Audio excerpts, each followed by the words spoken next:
हिंदुओं के पक्ष का नैरेटिव क्या है और हिंदुओं के विपक्ष का नैरेटिव क्या है, दोनों आपसे जानना। पहली बात तो वहां की सोचने की शैली क्या है।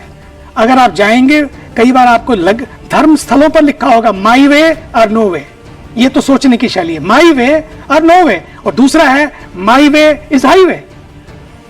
लेकिन हम क्या कहते हैं, हम ऐसा कभी नहीं सोच सकते, ऐसा कभी नहीं सोचते। तो हिंदुओं की जो शैली है वो सोचने की पूरे, मैं तो जब पहले गया वहां पर 45 साल पहले, उस समय मैंने देखा कि जो किताबें पढ़ाई जा रही थी, पढ़ के रोने का मन करता था। कैसे कैसे नैरेटिव कितने समय से घड़े जा रहे हैं।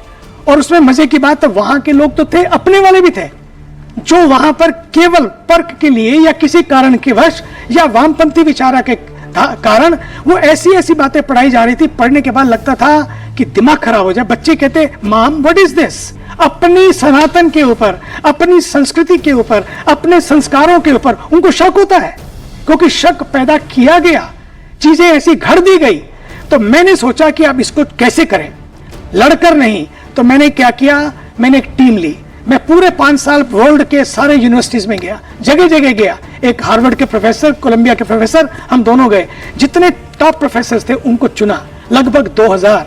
और एक इंसाइक्लोपीडिया ऑफ हिंदुइज्म, हिंदू धर्म विश्वकोश, पहली बार। There is encyclopaedia Britannica, there is encyclopaedia Islam, Christianity, Buddhism, Judaism, all are there, but not Hinduism. इतना बड़ा विशाल धर्म, उसके पास एक इंसाइक्लोपीडिया नहीं था, एक हिंदू धर्म विश्वकोश नहीं था। कहीं कुछ पढ़ना है तो 2 किताबें जो उन लोगों ने लिख मारी, उनको आपको पढ़ना और हिंदू धर्म को समझना है। लेकिन जो आपने काम किया है जी, इंसाइक्लोपीडिया ऑफ हिंदुइज्म जी, ये बांग्लादेश एक भिजवाइए ना। मैं अभी जो है वो भी पढ़े इसे।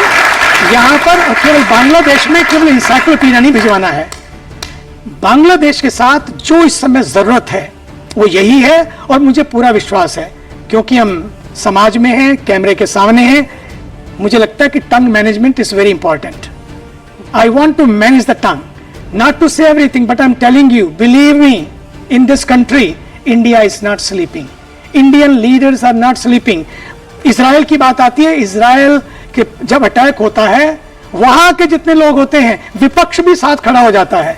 पर यहां तो विपक्ष रोज संसद में, अभी तो कुछ हुआ नहीं है, लेकिन उससे पहले ही प्रश्न खड़े हो रहे हैं, नए नए नैरेटिव घड़े जा रहे हैं। लेकिन सच तो ये है, मैं आपको बता दूं, कितने भी नैरेटिव घड़े जाएं या नारे घड़े जाएं, भारत कभी ना नैरेटिव और नारों पे विश्वास करता है, भारत विचारों पे विश्वास करता है। आपने टंग मैनेजमेंट कहा और मेरे जहन में अगला ही सवाल आ गया, गन मैनेजमेंट। तो गन मैनेजमेंट की जरूरत है अभी?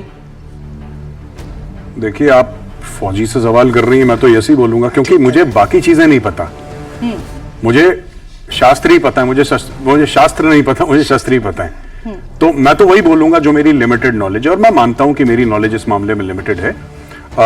लेकिन मैं ये सोचता हूं कि अगर दूसरा जो आपके सामने खड़ा है, अगर वो आपसे भयभीत है, तो आपकी बात फिर वो आसानी से मान लेता है।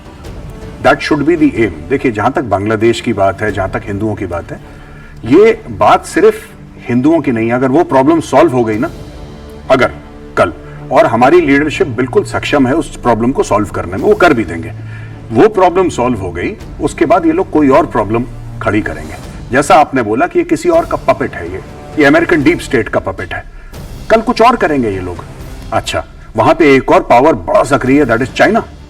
कल बिल्कुल भारत के कोने में, बिल्कुल भारत के साथ में, ये चाइनीज को अगर इन्होंने जमीन दे दी 99 ईयर्स की लीज पे, 50 साल की लीज पे, तो मालदीव्स ने भी दे दी है। जैसे हाँ, पाकिस्तान में भी ग्वादर पोर्ट है। कल यहां पे अगर इन्होंने दे दी, फिर चाइना हमारे माथे पे आके दोबारा बैठ जाएगा। आज की तारीख में, एक जमाने में हम लोग कहते थे China to the east and Pakistan to the west, अब यह है China to the east and China to the west, क्योंकि चाइना हर जगह फैल चुका है। तो ये बांग्लादेश से कई सारी चीजें, और मैं यहां पे जियोपॉलिटिकली और स्ट्रेटेजिकली चिकन नेक है, मैं उस सब की बात ही नहीं कर रहा। I am not going into those details. बस मैं आपको सिर्फ ये बात बता रहा हूं कि ये वक्त बिल्कुल सही है इस वक्त, अगर आपको परमानेंटली अपनी प्रॉब्लम सॉल्व करनी है। और जहां तक आप गन की बात कर रही है ना, गन, तो अगर आप मुझसे पूछेंगी तो मैं तो हर समय यही, क्योंकि मेरी ट्रेनिंग ही वैसी हुई है, तो मैं तो हर समय बोलूंगा कि बातचीत बाद में करेंगे, पहले बंदूक चला दो।